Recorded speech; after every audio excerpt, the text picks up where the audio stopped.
Uh, Okay, so it's an exciting day because we're starting a new book of the Torah and we're getting ready for the holiday of Shavuot, the giving of the Torah. So, new beginnings.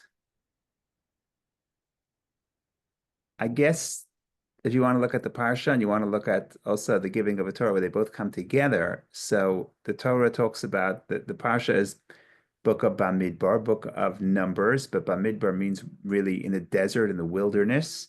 And the opening statement is God spoke to the Jewish people in the wilderness. God spoke to Moses in the wilderness in the tent of meeting, in the wilderness of Sinai in the tent of meeting. So it's interesting because we already know that the Jewish people are in the wilderness of Sinai. They're actually at Mount Sinai. How do we know? Because we read about that in the previous books. And the Jewish people did not leave Sinai yet. And yet here the Torah emphasizes, don't forget we're in the desert and we're at Sinai. And many of the Medrashim talk about the idea that typically when we read this parsha, we read this parsha before Shavuot, the holiday of the giving of the Torah. So when you mention the Sinai desert, what is evoked, the word Sinai, is the giving of a Torah at Mount Sinai, right? Even in the Ethics of the Fathers, we say Moshe Kibbutz Torah Sinai. Moses receives the Torah at Sinai. So this opens up a lot of various commentaries thinking about what is the Torah, what is the desert, why is the desert, why is the Torah given in the desert? What about the desert is something that makes that is conducive to receiving the Torah and studying Torah. And there's all kinds of various interpretations and angles that we could discuss some of them, and hopefully we can get to the discourse of Rabbi Shneur Zalman of the Adi, the founder of Chabad, the author of the Tanya, who also spends a lot of time thinking about the metaphor of desert. What does desert represent? Go ahead, Benjamin, please. Just a quick one. It's since it's the beginning of the another book. Can you remind me how many days is this book? I know that Yes. at the beginning of every book you usually say, and I'm We like to starting to give a remember. summary. So, in short, the first book of the Torah talks about almost 2,000 years from Adam to Abraham. Abraham was born. It's really after Abraham. Adam to Jacob. So it's more than 2,000 years. That's book one. Book two is a little bit more than 210 years when the Jewish people are in Egypt. So more than 2,000 to a little bit more than 200. Book three is a matter of the actual episodes in book three. It really doesn't take any time. It's just basically 1 week of episodes. Book four is going to be the wilderness, and the Jewish people are in the wilderness for 39 years. So book four covers the period from the first anniversary, essentially the first anniversary of the Exodus, until the Jewish people are at the bank of the Jordan River 40 years later, but really 39 years later, when they're about to cross the Jordan. And that's when in book five, Moses repeats the main episodes and the main teachings of the Torah. So we are now about to begin a 49-year journey, but it wasn't supposed to be 49 years. It was supposed to be just a few days. It only becomes 49 years because of the debacle of the spies when Moshe dispatches the spies that we're going to read about in about 3 weeks. I believe it's 3 weeks, yeah. 3 weeks. And the people come back and they're discouraged and they don't want to go to Israel. So then a result of that is the decree that the spies would be delayed, that the entry would be delayed by a generation. So that turns out to be 39 years later. But that's where we are right now. So we're in the beginning of this period. Um, in 2 weeks, we're going to read about how the Jewish people leave Sinai after being there for almost a year, 10 days, 10 days, 10 days short of a year. Okay, so the question, of course, is when you well let's start with with what the Medrash says before we get to what the Hasidic commentaries say. So if you think about desert, why would the Torah be given in the desert? So the first thing the Medrash says is that desert is a place that is ownerless.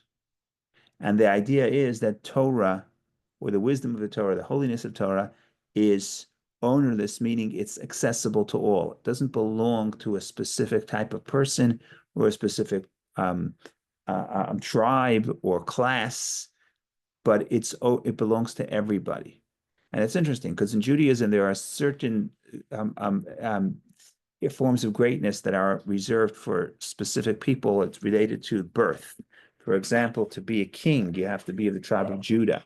Be a priest, you have to be a descendant of Levi, tribe of Levi, or specifically descendant of Aaron.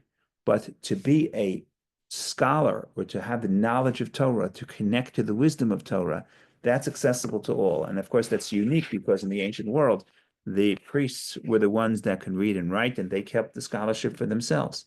So the Torah says the greatest form of greatness is scholarship, is knowledge, and that knowledge is given in Sinai because it's in the desert, because this desert is accessible to all, right? If you have civilization is all about private property. It's all about who can go where, who's got a bigger lot, who's got a smaller lot, whose land is more fertile than whose.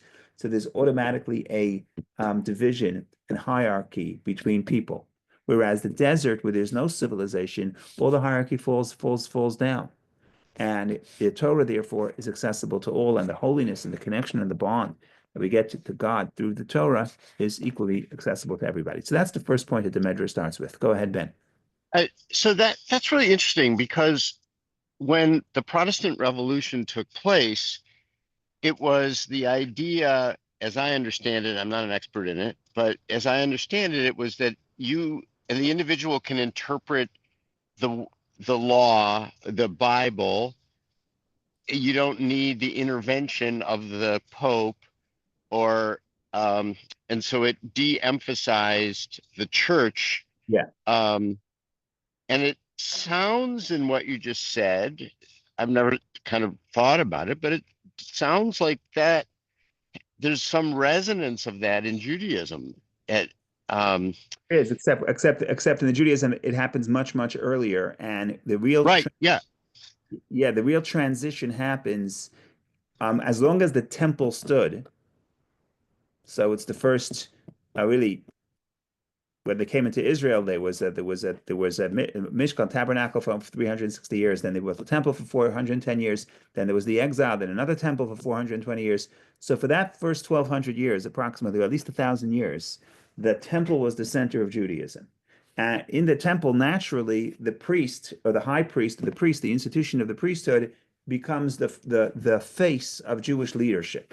So there was still scholarship, but if you ask a Jew who's the most spiritual person, who's the closest to God, they would say the priest or the high priest.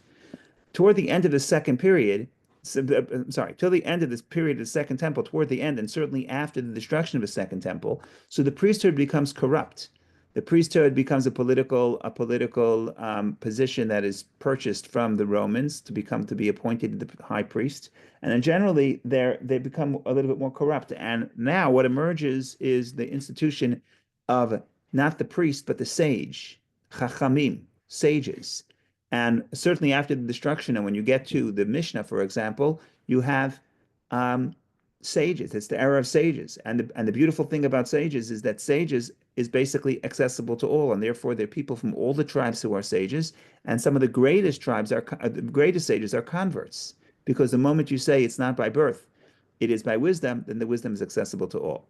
It's actually very interesting because you look at the Ethics of the Fathers, which is the one tractate in the Mishnah that discusses morals and ethics, not just law, but also has a little bit of history. So the opening statement gives you a little bit of the history, like how do you get from Sinai to the Mishnah? So there was a chain.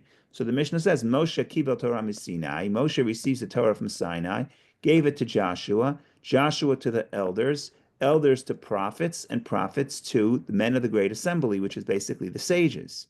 And I always read that as a kid, and it made a lot of sense.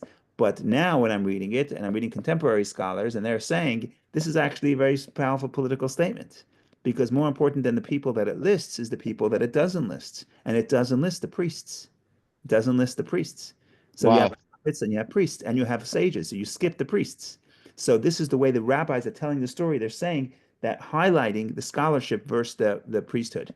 Now, even the prophets, the Torah, the oral Torah, our tradition is very clear that the prophet cannot rule. The prophet is a moral voice. The prophet can't tell you, it's not the legal voice.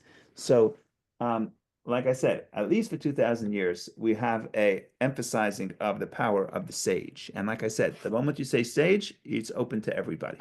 And the Medrash says that's why the Torah emphasizes again and again. Where were they when we got the Torah? We're in the desert. In the desert, it doesn't matter what your bank account says because everybody needs water equally. There's no hierarchy. There's no civilization. There's nothing, right? Everybody's the same in that sense.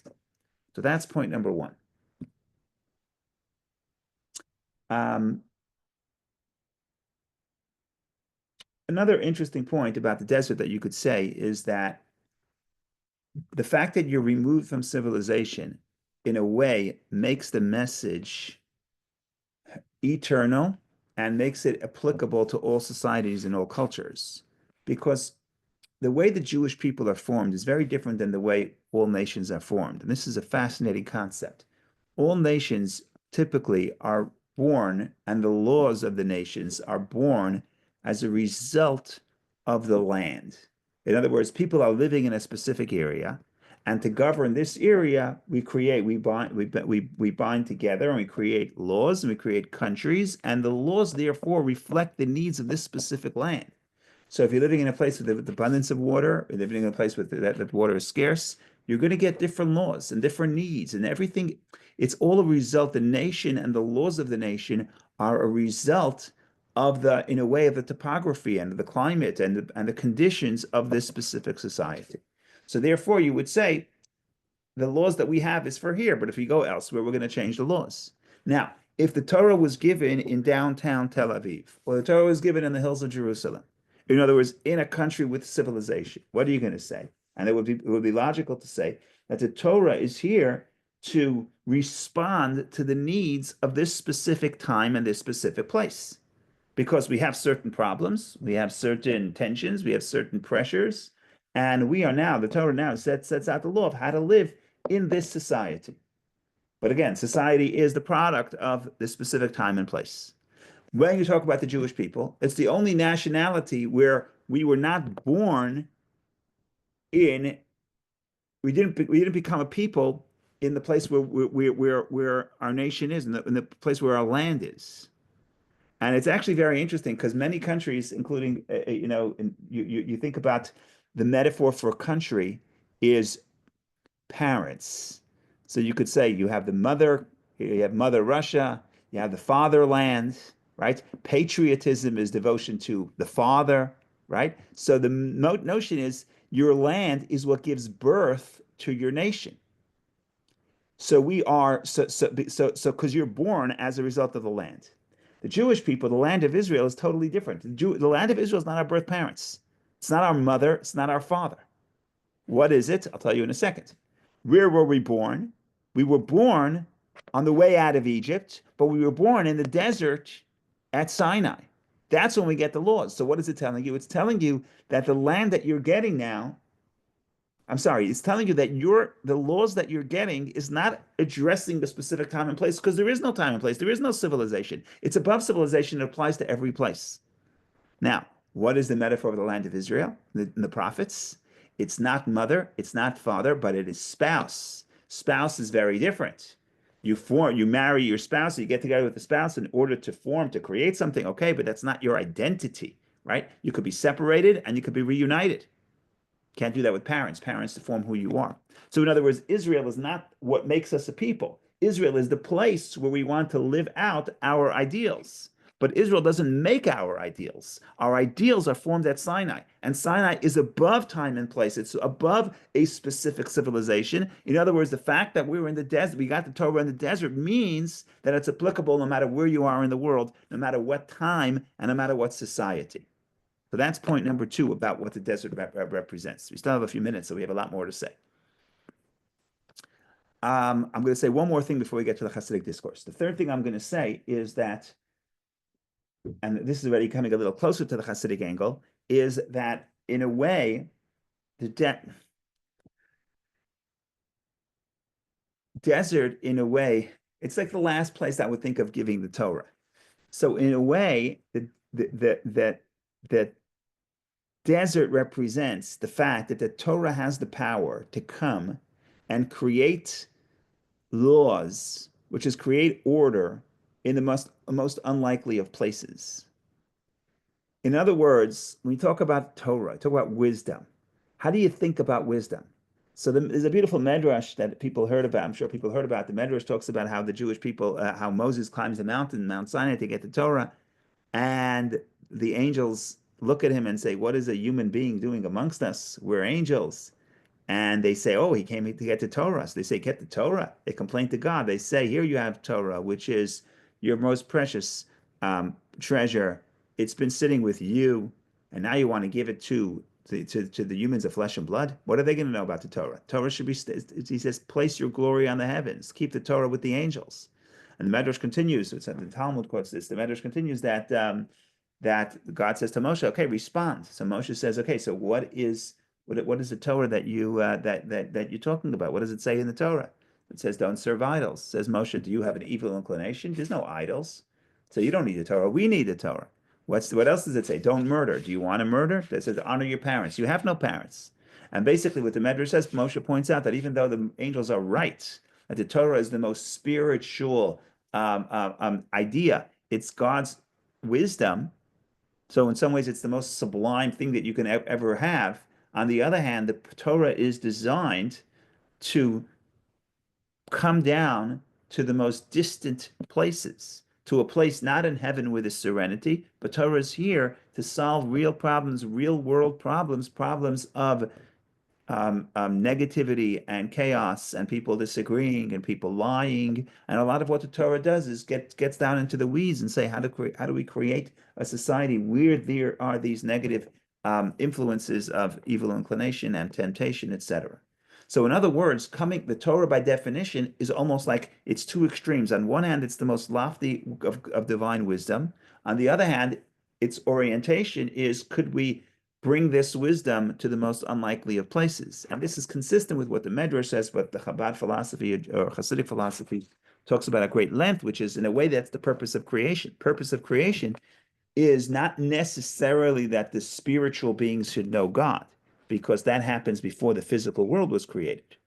So in a way, the whole purpose of creation is specifically to um, make a home for God in the physical world, in the unlikely place, in the spiritual desert. So Ben says angels don't have free will, right? But free will is a function of, you only have free will when negativity is tempting, right? So it's not. There's two ways. You can say angels don't have free will, but you can also say there's no choice, because for them they're so connected to the truth. You can the appeal of that negativity has no appeal. So even if they would have free choice, there would be no choice, right? There's no choice between something that is obviously good and obviously terrible, right? What's problem is that in this world we don't always understand what is terrible. What something could be very bad for you, but it could be coated in could be coated with artificial colors and flavors, and it tastes good. So to eat your broccoli is very difficult. To eat the cotton candy is easy. So we don't have the notion of what is good and what is bad. But if you lived in the world of clarity, which is the spiritual world, so in addition to the fact we don't have free choice, it's also there's no appeal. There's no appeal for negativity. So the point here is, what we're trying to say is, so why is the Torah given in the desert? Because that's the symbolism of what exactly a Torah is. Torah is here to affect the desert. The desert, we're going to talk about desert in a negative sense, at least for the time being, because the desert is a place where there's no civilization. It's hostile to civilization. Think about how Moshe describes the desert in the fifth book. It's a place of scorpions and snakes and thirst, and there's no water, and you need God. You need divine intervention to survive the desert. So the point here is that there's, just to summarize the 3 points before we get to the Hasidic discourse. Point number one, we said the purpose of the idea of giving the Torah in the desert represents the idea that the Torah belongs to everybody. Point number two, we said the Torah is given in the desert to emphasize the idea, if I can remember correctly. Point number two was the idea that the Torah is not addressing a specific time and place. The Torah is above the specific changes of environment that cause different nations and different laws. The Torah, in a way, is a step above the specific civilizations, because Torah applies to all civilizations. That was point number two. Then we get to point number three, which is The Torah, the whole purpose of the Torah is given in the desert because the purpose of the Torah is to emerge and to come down and to descend and to say, could we bring order to a spiritually hostile environment? And that's the idea of desert, and that's the idea of bringing order to the desert. And the whole parsha is about creating numbers in the desert, which is order in the desert, which we spoke about a little bit on on Tuesday, but we spoke about in past years. So that is sort of just getting us into the mood. Now we get a little bit into the discourse of Rabbi Shneur Zalman, and what he's going to try to do is talk about a little bit more, elaborate on the metaphor of desert, and ultimately explain and show that there's really two levels of desert. There's a negative desert, there's a positive desert, and we start with a negative desert and we get to the positive desert. And he talks about this more in practical terms, but also in Kabbalistic terms. So if you like a little Kabbalah, we can do a little Kabbalah too. So that is where we're headed in the next few minutes. Comments, questions, of course, always welcome. Please don't hesitate. And as we begin the journey. Okay, all this was introduction. Now we can start.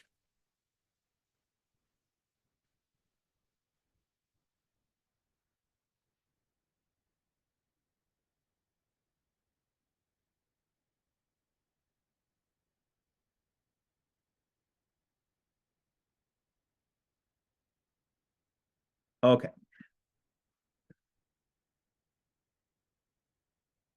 let's start with the opening verse. The opening verse of the parsha. God speaks to Moshe, Bamidbar Sinai, in the Sinai desert, but Ohel Moed in the tent of meeting. Okay, so that you have to say where we are. So first of all, where are we? We're in the desert, and specifically in the desert, we're in the tent of meeting. We just spent a whole book and a half talking about the construction of the temple and how they built it and how beautiful it was. And finally, we have the temple. And once the temple is built, God speaks to Moshe in the temple. So we have Bamidbar Sinai, Ba'ayel Moed, in the tent of meeting, in the Sinai desert, in the tent of meeting. And what Rabbi Shneur Zalman is going to try to do is point out that these are really opposites. And the idea of what's happening here, meaning the Jewish people in the desert, the Torah being given in the desert, but broadly speaking, the union with God, because meeting is what's meeting. Tent of meeting means meeting with God. The meeting of God and the desert are two opposites, and they're coming from two different directions, and ultimately they meet and they bond and they unite in this verse. But it's not just like saying, oh, where are you? You're living in Fairfield County and in Greenwich. No, these are really two opposite forces. It's surprising that there's a tent of meeting inside the Sinai desert, because you wouldn't expect to be a tent of meeting in the Sinai desert. Temple you would expect to be in Jerusalem, and that's in fact what happens. Is a temple in Jerusalem. But in the desert, to have a temple in the desert is surprising. So what we're going to say is that when you read this verse, it sounds like it's just geographical, telling you where we are. But Rabbi Shneur Zalman is saying this is the news. The news is that in the desert it's two opposite extremes, two opposite poles coming together in this verse. Desert, which is negative, tent of meeting, which is obviously positive and intimate, but the intimacy happens in the desert. And we'll talk about how strange that is and why that happens, and how all the energy is happening specifically in this verse, in the first book, in the first verse in the book of the first verse of the fourth book of the Torah. Now, Rabbi Shneur Zalman first gives it Kabbalistic terms, so we'll follow him a little bit, and then we'll talk about more practical terms, which is every human soul. Go ahead, Vicky, please. Oh, thank you, Rabbi. I had a question to clarify the order of events. So it is by design that we needed to construct the temple first. It's like Kabbalistically vessel before the light.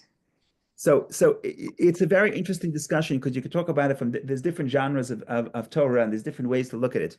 One interesting way there's different opinions. There's one argument to be made that the Jewish people were never supposed to make a desert, were never supposed to build a temple in the desert. They were supposed to leave Egypt, get the Torah, go straight to Israel, and build the temple in Israel. That's what they were supposed to do. And in fact, if you look at the song of the crossing of the sea, which the Jewish people sing, of course, as soon as they cross the sea, and what do they say? They don't talk about a temple. They say, we're going to go bring us to the mountain of your heritage, which is Jerusalem. And there, Mikdash Hashem, we're going to have the temple to God, which God's hands will be established. Talking clearly about the temple. So crossing into Israel, building a temple. So what happened? Why do we have a temple in the desert? So many people believe it's because of the sin of the golden calf. In other words, even before they were delayed for 40 years, a temple because of the sin, things are delayed, and therefore you have to address the negativity. You can't just say, I'm gonna almost like, in other words, there's the healthy path. They're gonna get whatever it is. We're going to get the Torah, we're going to go on our honeymoon, and then we're going to buy a house and settle. That's the plan. But what happens if on the honeymoon you start fighting? So you can't just now buy a house and settle down. Now you have to work through what are the issues that are creating this tension in your life. And you have to go into the weeds and you have to think about the negative triggers that are triggering all this tension. So you can't just run and buy a house and put down a down payment and build a house because we're not there yet. Because the fact that I got into a fight at the honeymoon shows that we have a lot of work to do. And we have to go down into the weeds and we have to go down into the darkness within self to try to resolve what is creating this tension. And that's exactly what happens. In other words, we were supposed to go straight to Israel.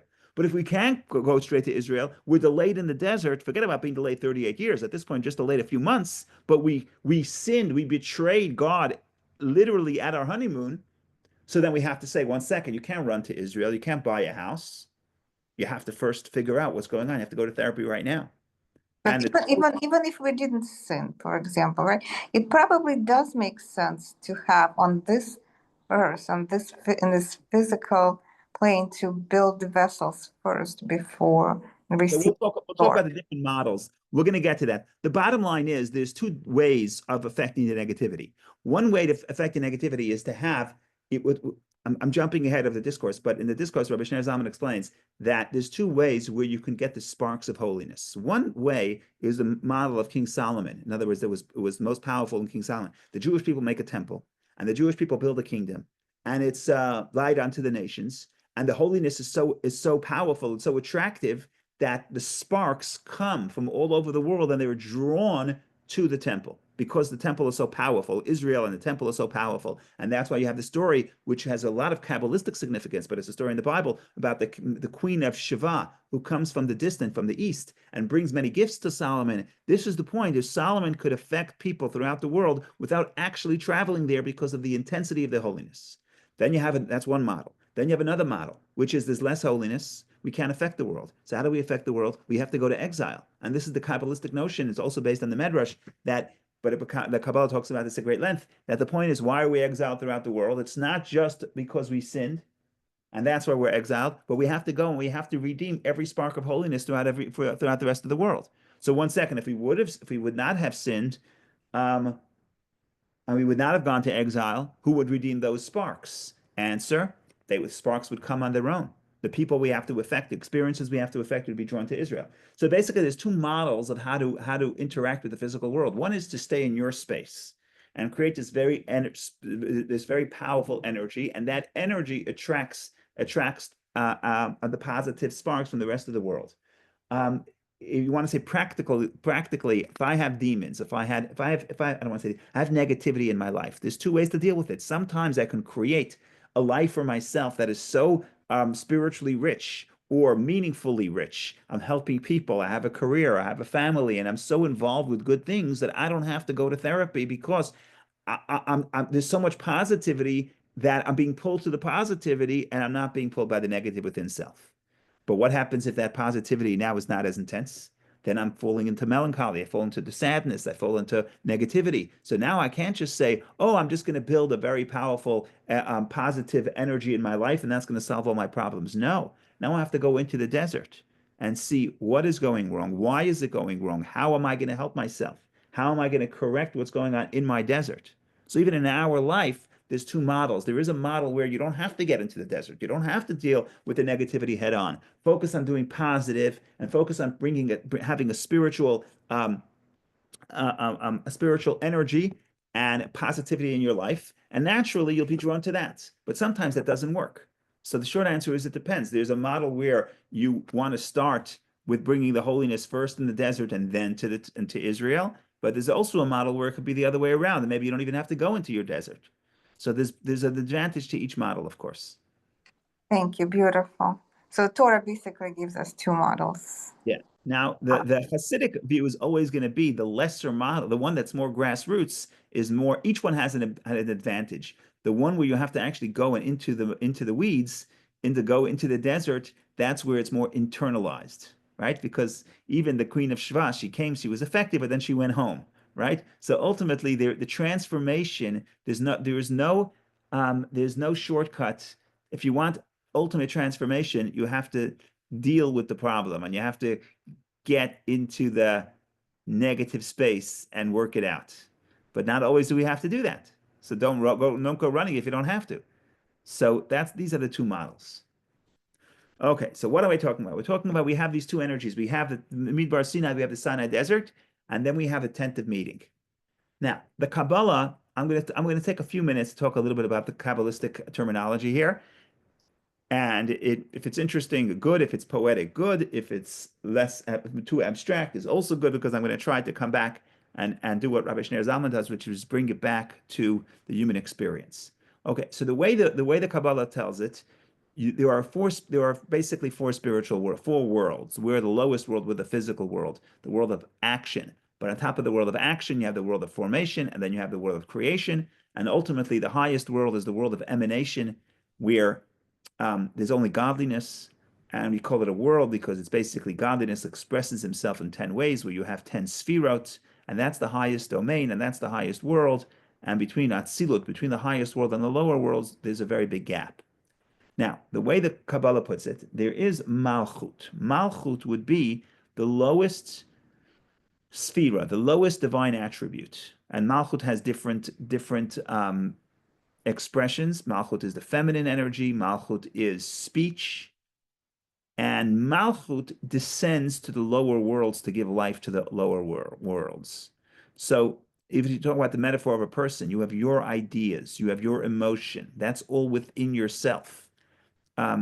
Speech is when you're oriented to go outside of yourself and interact with people outside of you. So similarly, you have the world of Atzilut, the highest world, where you have the divine attributes, but the divine attributes are about the divine. It's not about creation. Where does creation begin? Creation begins with a divine speech that is sort of projected outward and saying, God says, let there be a world, let there be light. But if you're speaking means you're speaking to something that, at least in their perception, are outside of you. So again, the way the Kabbalah puts it, you have the highest world, you have the three lower worlds. The lowest of the attributes of the higher world, Malchut, or what the Zohar would call Shechina, the divine presence. The divine presence descends into the lower worlds and gives life to the lower worlds. Okay. What's the problem with the Shekhinah? The problem with the Shekhinah is it's the only divine attribute that actually it moves between its natural place, which is the highest world, the world where only godliness is felt, and it descends to give life to the lower worlds. So it comes into a consciousness, it begins, its natural place is a consciousness where there's nothing other than God. But then it descends, that energy descends to a place to give life to a reality where there's creation, where there's otherness, where there's things other than God. So if you put yourself in the shoes of Malchut, the shoes of the lowest attribute, so it's actually yearning and it's thirsting to its source all day long. Malchut is sort of it's the paradox. The one sphera, the one attribute that is distant from its natural place, is the one, because it's distance, it has this great yearning to return to its natural state, to go upward. And there are all kinds of verses that describe this. So, for example, there's a verse in Psalms 29, at Psalm 29. By the way, King David, according to the Kabbalah, King David is the attribute of Malchut, the attribute of kingship. That's why he's kingship. But kingship is the lowest form of the 10 attributes. It's related to speech. But King David, in the language of the Kabbalah, embodies this divine energy that began in a natural, pristine state where it only feels the existence of God, but then descends into this world to give life to reality, which is different, where you feel other and you feel separate and you feel disengaged from godliness. That's why you read the book, King David's book of Psalms, all you're hearing is yearning. King David is all about yearning. Why yearning? Because he embodies Malchut, he embodies kingship. And the energy of the world is really always yearning upward. So I'm just quoting King David that the Kabbalah always quotes, the Zohar always quotes. This is in Psalm 29. We say it in the morning prayer every day, including Shabbat. In order that kavod, in order that glory, but glory is related to kingship, in order that glory sing to you constantly and is never silent. Meaning to say that King David is saying, Malchut, my energy, there is a yearning that is constant and it never stops. The yearning always continues. So before we take Vicky's question, I'm going to say something Rabbi Shneur Zalman quotes here, but we also read it a few years ago when we read the Song of Songs, that in this world we're always yearning. Nobody is satisfied. You could be satisfied for a few minutes, but you're never satisfied. We always want more. And the Kabbalah says we're yearning for something that we know. We're not always good at interpreting what we are yearning for. In other words, the reason why we're only yearning, we think we want another car and the latest Apple phone, and we want whatever we want. We think we're yearning for physical things, but that's because we want something. But subconsciously, what we're feeling the energy of the entire world is yearning for its source. And in a way, the way Rabbi Shneur Zalman said over there, really what you're doing when you're praying is you're stopping your routine and you're listening to the yearning of your soul. And you say, what does my soul really want? And your soul is plugged into the source of all souls, which is Malchut, which is Shechina, which is the divine energy that descends into this world to give life to this world. And what does it want? It wants yearning. It wants to go back up to its source. Now, the Kabbalah is all about this dynamism of how the Malchut keeps going up. And Malchut is different. There are different models. So all 6 days of the week, Malchut is in this world. In the lower worlds, Shabbat, Malchut, the energy of this world, returns to its source. That's the model. So according to the Kabbalah, all the worlds are elevated. You say, I don't feel it. You don't feel it because you're not in tune to the energy of the world. But if you would be in tune to the energy of the world, all 6 days, the energy of the world is yearning. People want more. And Shabbat, it's pleasure because the energy of the world has returned and reunited with its source. And according to the Kabbalah, it's very romantic because it's masculine and feminine. The feminine descends. The feminine wants to connect to the masculine. And Shabbat is the unity between the masculine and feminine. And there's different levels of Shabbat. There's Friday night, there's Shabbos day, there's Shabbat afternoon. And the whole Kabbalah, not going to say the whole, but if you have to generalize, a very important theme of Kabbalah, especially the way it's practiced. In other words, you have the Eitz, you have from the Arizal, you have the Eitz Chaim, which is the tree of life, which talks about all the levels in the spiritual cosmos. But then you have the Pri Eitz Chaim, the fruit of the living tree, and that talks about how the practices of Judaism are reflecting and addressing this internal energy. And the Pri Eitz Chaim, a lot of it is about different stages of prayer. There's yearning, and then there's reunion. And that's exactly reflecting the energy of the world. So, for example, we know that Jews used to wake up at midnight. Tikkun Chatzot, it was called, to wake up at midnight and cry for the destruction of the temple and learn all night until the morning. That was the model. It stopped about 200-300 years ago, but that's what people did. Now, it wasn't so hard because they went to sleep at sunset. There was no Netflix and there was no evening news. There's nothing to do. Once the sun sets at 5 o'clock, there's nothing to do. So they went to sleep at 5 o'clock, woke up at midnight, wake up, cried to God and yearned about the destruction of the temple. Then they studied Torah, got happy and prayed. That was the model. So the Kabbalah says, of course, that's what's happening. At night, you feel the pain of Malchut even more because night is the darkness. That represents Malchut descending into the dark world.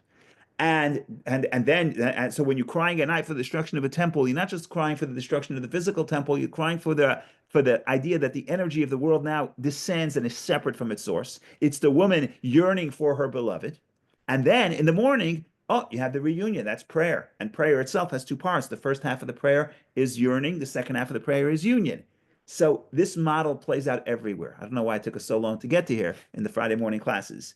But in short, I'm going to come full circle and then try to flesh it out. That's Bamidbar Sinai Ba'ayal Mayed. In the Sinai desert, that's the yearning. Tent of meeting is the reunion. The reunion can only come after the yearning.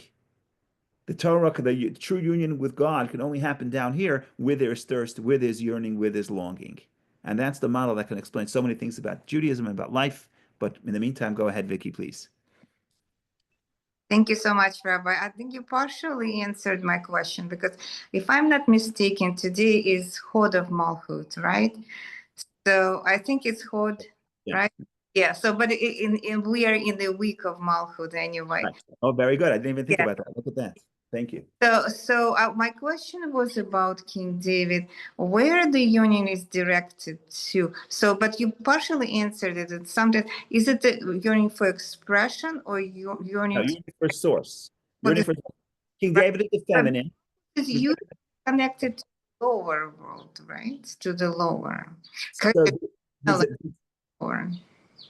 there's a dance. There's a marriage between extremes. So the world, we yearn for God. We are elevated. We reunite, but the cycle continues. It's not true that people get married and live happily ever after. I mean, they could live happily ever after, but romantic love always recedes and then reignites. It's not constant.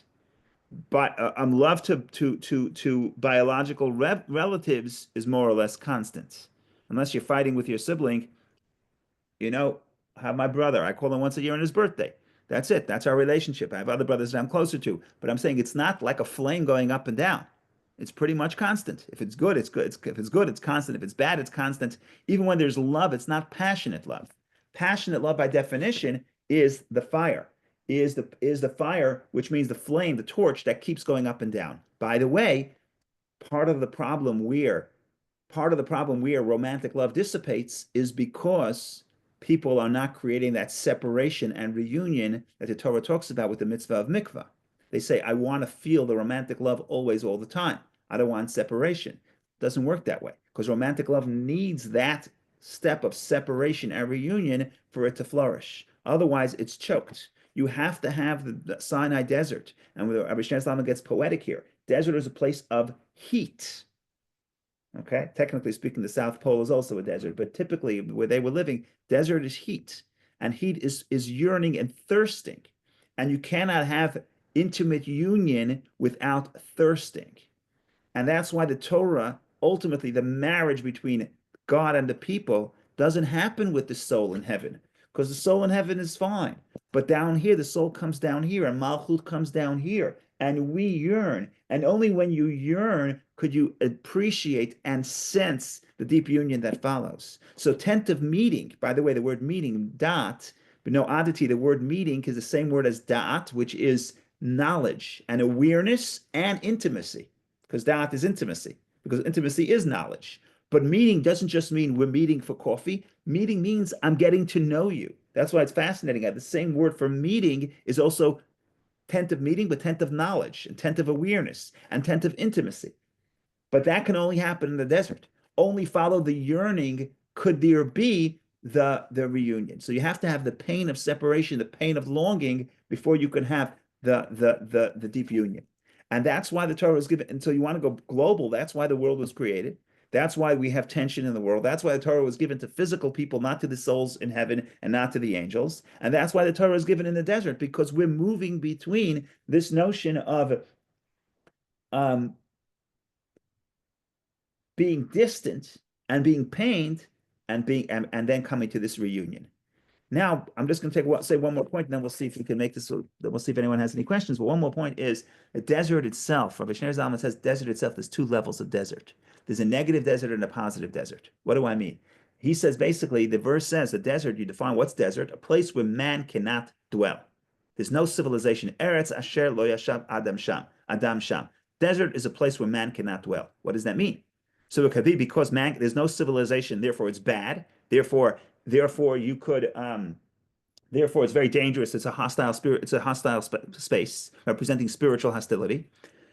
But Rabbi Shneur Zalman then says, one second, there's also a midbar, there's also a desert. That's a beautiful place. People move to the desert. Why do people move to New Mexico?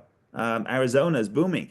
I've been to Arizona once. The most so beautiful, especially at night. I was there in June. The day was horrible. The night was gorgeous. So the point is, there is a certain beauty and serenity and peace in the fact that there is no civilization here.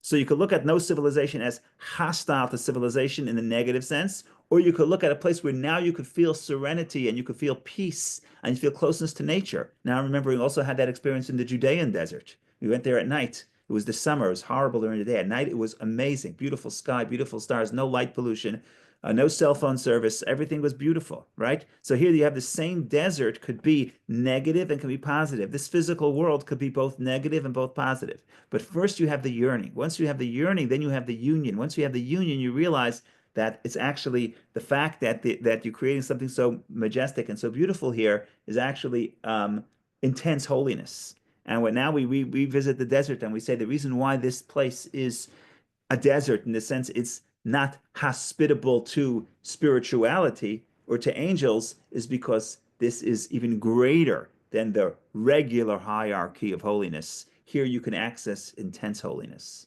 So that's a little bit of the poetry of desert. And there's more to say, but let's see what Bob has to say. Go ahead, Bob. One of the great things that I picked up when we did our 13-year trudge through the 5 books in Yes. Bamidbar is that you created an. I always took the desert to be a pejorative backdrop, and you were reminding us that really the Miraglim, all this, people wanted to stay in the desert because of the purity of just being able to be spiritual, learning and Torah, and that it was really a great challenge to go to the land of Israel because you had to set aside time for Torah and set aside time for work. So Right. that the backdrop of a desert now in my mind is always one of positivity insofar as Jewish learning and Torah giving. Am I wrong? Am I? You're right, but I would still say it has both. It has the potential to be both, both in this in the simple sense of the story. In a way, the desert is a big tragedy. In a way, it was a place to have a spiritual harmony, right? So we live in a complex world. The same space could be a little bit of both, and both are true. And it depends when you feel each one. But I'm going to say, even in the spiritual sense, here it's a little bit more complicated. We're saying desert is beautiful because it's desolate. Right. Now, spiritually, it's saying the beauty of the soul descending into the world is the longing and the appreciation of God that you have when you pray because you feel that you came back home. You were distant and now there's union. And in a way, the distance, you cannot say, oh, I want the passionate love, but I don't want the union, but I don't want the longing. It doesn't work that way. The longing is what creates the union. That's the paradox. That's the paradox here. And it's a beautiful paradox. And not that I'm the greatest poet, but I wrote about this. And I'm going to I plan to send it out in a few minutes or in a few hours, depending on my schedule. But I'm just going to read one paragraph that I wrote about this, titled "Marriage in the Desert." I tried to be a little romantic here, but I'm going to read one paragraph. I'm getting old enough that I can quote myself. I had an uncle that whenever they would ask him to speak, he would say, "I don't like to quote." Okay, I'll quote myself. Okay, I'm going to quote myself. When you think of a desert, what do you think of? A desert can be a frightening place, scorching heat, arid land, no civilization, and no cell phone service. A place of snakes, vipers, and scorpions, and drought where there is no water, which is a quote from the Torah. But a desert can also be a place of deep beauty and solitude, no distractions, no light pollution, and untouched nature in its raw, unfiltered state. For some, it's a dream retreat, serene and sublime. Okay, so it's both. Which one is it? It's both. And what Rabbi Shneur Zalman is putting out here, it's only beautiful because it's desolate. The union that we have with God on this earth is only it's so powerful and more powerful than the union that we had that our soul had in heaven, specifically because this is a challenging place spiritually. And of course, we could apply this to all challenge in life. The purpose of challenge is not to break us. It's not God is putting us in a difficult place because He doesn't want it. He doesn't want us to have an easy life. But the point here is we understand the metaphor of desert. To be beautiful, it has to be desolate. To have deep intimacy, you have to have deep longing.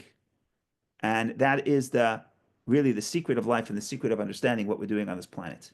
So a lot more to say, but I think just a little bit just to get us into the mood of the book of Numbers. And God willing, next week we continue to the next parsha. Go ahead, Dr. Tamarin, please. Rabbi, are you also saying that in order to have this yearning and this passion, there needs to be an element of deprivation? Certainly that's true on Yom Kippur when we fast, presumably to be hungry and yearning And in a way, are we also saying that if you're always satisfied and you're never yearning, and you never, in other words, if you're meeting all your needs immediately, you're eating throughout the day, you're smoking cigarettes, you're using marijuana, that you don't have the yearning which is necessary for the reunion. Yeah, you have to have pleasure. If there's no union, if there's no delayed gratification, there's no joy, 100%. But I'm not running around saying you have to deprive yourself. I'm not saying that because there's another way of getting yearning, of feeling the yearning. And that's what I alluded to earlier, where Rabbi Shneur Zalman says that could you listen to the yearning of the soul? Let's say I'm in a fortunate place, and for right now, I have everything I need and I'm happy. Usually it's hard to be in that space exactly because once you have, you readjust, and that becomes your baseline and you want more. But let's say I wake up in the morning and it's 66 degrees and I live in the Northeast and I'm drinking my coffee and I'm blessed, I'm healthy, my everything is fine. I'm happy. So where's the yearning? So I'm not saying you have to starve yourself so you can sense the yearning. What I'm saying is you say Shema, you pray, you close your eyes for a second and say, I want to feel my soul. What does my soul want? What does my soul yearn for? And that opens up another whole dimension of life because what the soul wants is intimacy with God. But I don't sense intimacy with God. We don't feel necessarily spiritually connected at every moment. But however much we do, the soul wants more. So now I'm saying, can I listen to the song of the soul? And then I say, yes, everything is good, but I want to study Torah. But you have to have the thirst of Torah to enjoy this class. If you came onto this class and say, okay, it's fine, I'm looking for some entertainment, it'll be a nice class. But if I'm thirsting for this class, I'm thirsting for the Torah is that much more delicious. So what I'm trying to say is, yes, there is an element that God created the world in a way that we appreciate what we have after we struggle, and we don't have it all the time. If you eat chocolate constantly all day, you're never going to enjoy the chocolate. If you have a chocolate once a week on Shabbos, then it's enjoyable. So that is true. But I'm saying is, but what I'm trying to say is, but we're not advocating necessarily asceticism or pain because we can achieve that in the spiritual sense. I could always tap into say, what is my soul yearning for? And my soul is always yearning for more transcendence, more connection, more escaping self and connecting to God and to other souls and to what is beyond the self. So I can tap into that yearning in a spiritual sense.